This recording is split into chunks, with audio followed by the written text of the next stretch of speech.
Hey, I'm Melissa. And I'm Kate, and welcome to Season 2, Episode 18 of the Cohesive Home Podcast.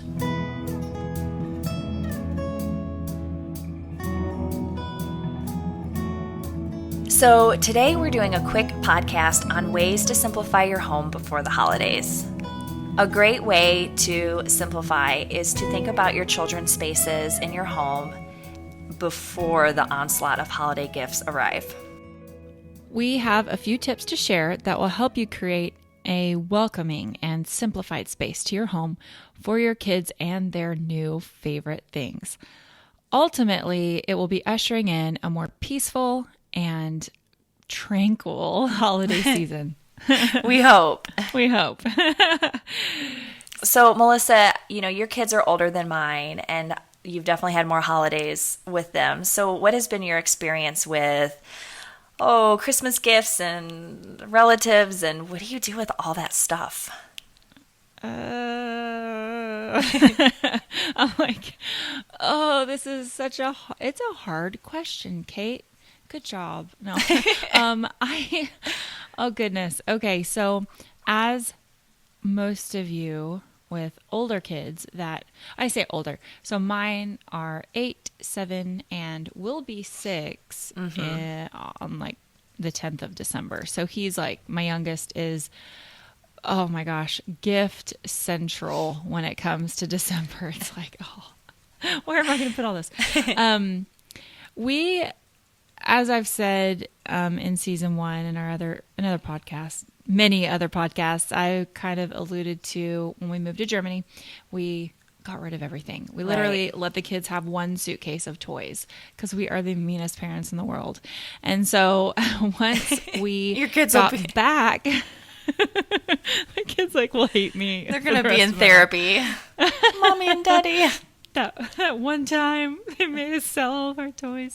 But no, actually they don't hate me, but they did when we got back. It was really frustrating to have so many toys given to us, or ones that maybe we left, and I'm guilty mom syndrome. I didn't want to get rid of anything. Right. So I've really had to kind of retrain myself this last year and a half to purge a little more. And okay, so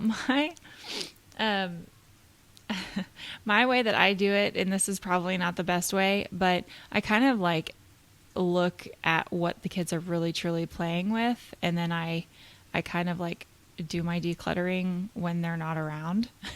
Yes. That's really bad, but it's true. Because they typically, if they haven't played with it for a really long time, they don't know it's still there. Yeah. So.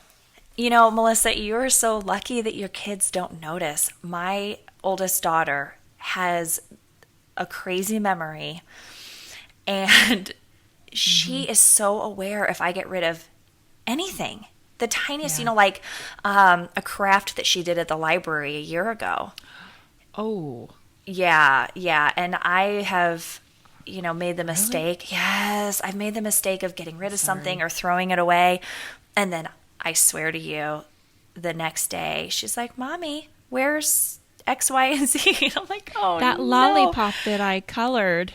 No, for real. It's that kind of girl's stuff. Face on it. And I'm like, okay, I can't, we can't keep everything. We're in this tiny little house. Yeah. But so. Okay, so to that, yes. I will say, when my kids do that to me and they're like, where is this? And they have this look of longing on their face, like, where did my stick go that I just brought in the house? And I'm like, well, it was on the floor and I threw it away.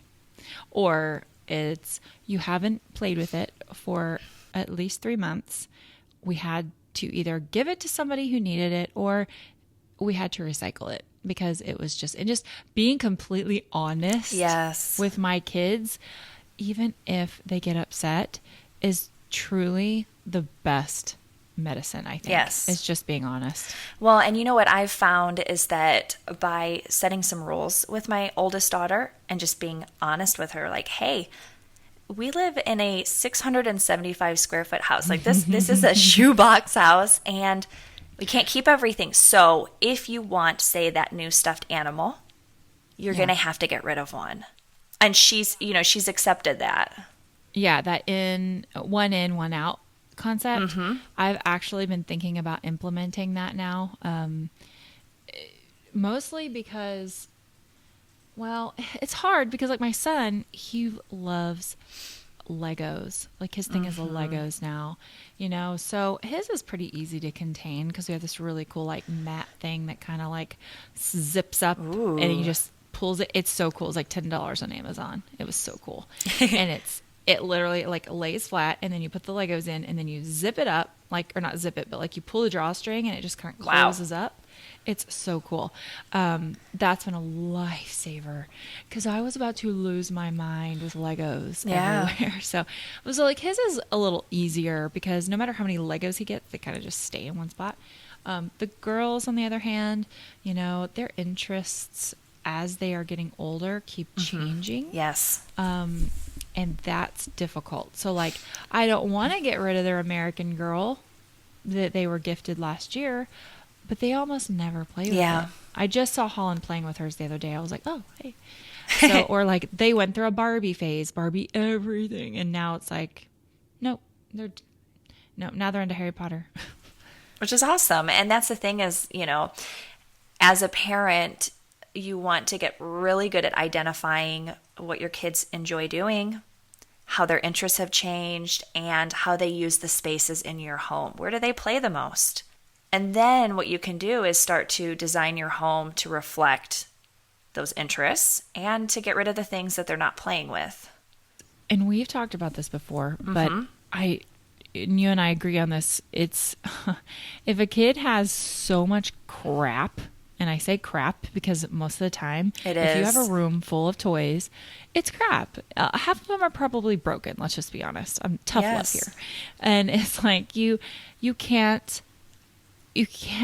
expect a child to have imaginative play or to look at this room and not be completely overwhelmed. I mean, when I have a room that's cluttered or I don't have things in their place, I don't even care how much stuff you have. If it's not in its place or it's overwhelmingly just spread out or your table's messy, I get overwhelmed. And so the same thing is going to happen for a child. So yeah, I'm totally with you. And so there is nothing wrong with reclaiming your home and saying we have to set boundaries for how many things we're going to own, how many toys we're going to have, and that's okay.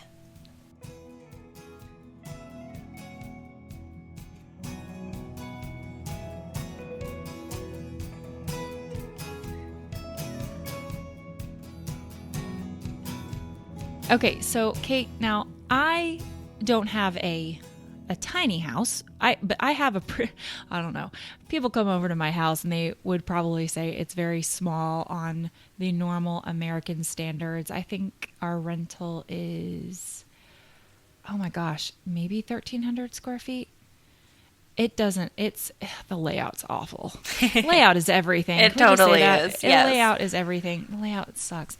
But, so and I can go into how we're doing things now because we kind of switched some stuff up. But how are you creating those spaces with your younger, your kids are younger. So how are you doing that in your space, being it so small and so limited? Yeah. Okay. So there are a few ways that I am tackling that. One of which is using our hall closet as kind of a homeschooling and toy storage. So we have two small closets in our hallway. One we're using as a coat closet, and then the other one has shelves. So I think it's technically supposed to be more like a linen closet. And I use the top two shelves for towels. And then I actually... This is kind of funny, but this is what happens when you're in a small house. I had a cabinet in the kitchen that I didn't really need for kitchen stuff. And so I have extra towels and extra linens, sheets and things that we don't use all the time in that cabinet. Yeah. Yeah. No, you're utilizing the space. Yeah. That's and nice. and it's a higher up cabinet. So I, out of sight. But the hall closet it's prime real estate. And so those lower shelves have the girls' toys that I don't want out all the time. And then one of the shelves contains all of our homeschooling books and, art supplies. But other than that, we have some baskets with blocks and books. And then we have a play kitchen right in the middle of our living room because, well, it's what you have to do. Well, and you've got girls that like to play kitchen. Yes. But other than that, if it can't fit into that closet and it doesn't have a basket or a home, it's not staying. Yeah. Well, and I think you also do a very good job of doing those open-ended sort of toys and play to where, you have blocks and they can be anything, You also have dress-up clothes for the girls, and I know we have a lot of those here too. And so that I don't know, the princess costume that they have could be anything, it becomes any sort of costume sometimes. So, yeah, I don't think kids need a lot of stuff to have fun. And, as Melissa said earlier, if they have too much, it kind of inhibits that creativity. So we want to make space for kids to just be kids. Yeah. This is kind of a side note, but I will say growing up, I'm 35, Kate, you're 30. Almost 32. Yeah, I was about to say, I was like, birthday. All right, there you go. Yeah, we need to talk about that later. So anyway, our ages, they really kind of define almost kind of how we were raised in the 90s, and with just this high consumerism with our parents' generation. Mm-hmm. And I'll be honest, I still struggle with it, wanting to get my kids all of the things. Yeah. All of the things that they want. My kids are looking at the Target catalog that came in the mail today, and they're like, can I circle everything I want to ask Santa for? And I'm thinking, yes, you can. You can circle all you want, but that doesn't mean you're getting it. And so I think also being on the same page with your spouse or your significant other is crucial to what is going to happen during your holiday season. So getting that, getting the clutter out before it happens, but then also being on the same page and even talking to in-laws and parents and helping them get on the same page. That's almost the hardest thing. Yeah. And actually we're going to be talking more about holiday gifts and how to set expectations or what to do with gifts that you receive that maybe you don't want your kids playing with or you're not sure what to do with in an upcoming podcast. And so that will be December 2nd, I believe. We'll be covering gifts with kids. Yes, so that's actually going to be really, really fun to talk about. But I was going to mention, so you have a smaller house than I do, so it's prime real estate, and you can only have so much. But with us, what we've kind of done, because all three of my kids are so distinct personalities now, and they all have things that they want, because those of you that have multiple children, I'm sure you understand, you don't mean for things to multiply, but at the same time, it's very, very difficult for me to say, okay, I'm going to get this child one thing and not this other thing for this other child. So I think that's just a personality thing. Maybe it's not right. Maybe it is. I don't know.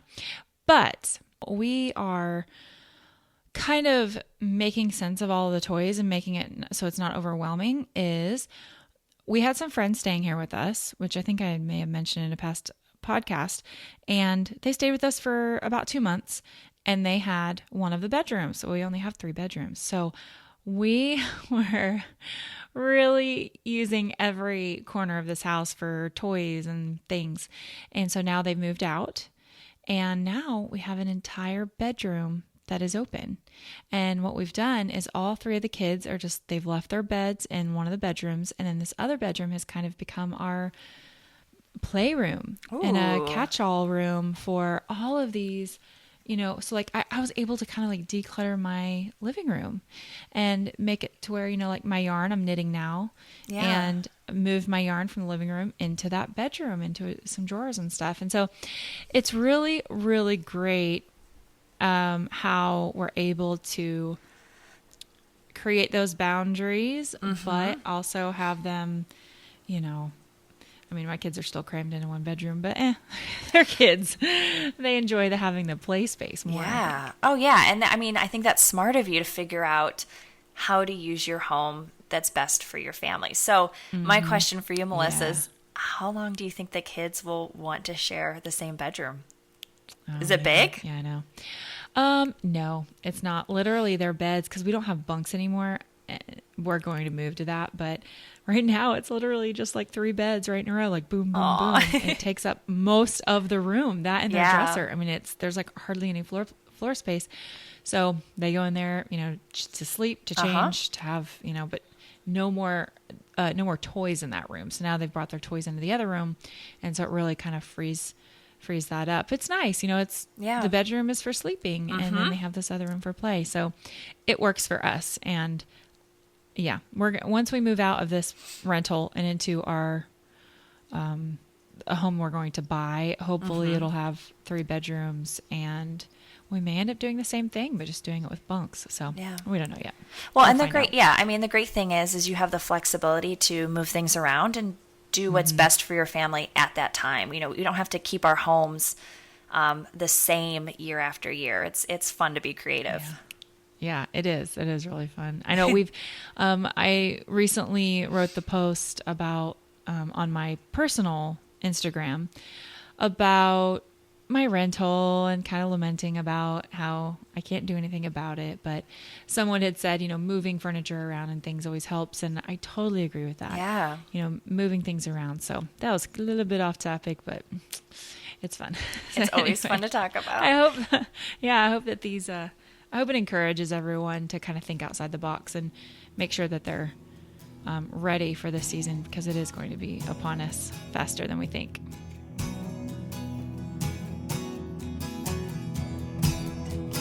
Well, we hope this short and sweet episode encourages you to simplify your home and especially your kids' spaces before the holidays. Thank you so much for joining us today.